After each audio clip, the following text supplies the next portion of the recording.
All right, so I get this question all the time. Let me try to answer this in a short amount of time. How to choose avocados. You want to choose oval avocados instead of round. The round ones tend to have a larger pit, at least in my experience. I like to choose Haas avocado, Hass. Those seem to be the best, again, in my opinion or my experience. You have the little stem, the little nubby stem at the top. If you pull that off, like peel that off and look on the inside of that, you're gonna want a light green color. If it's a bright green, it's not ripe. And if it's brown, it is too ripe.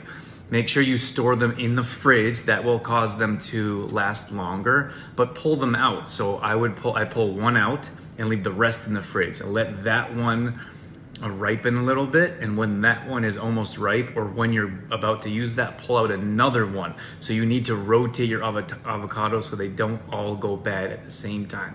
Hopefully that helps.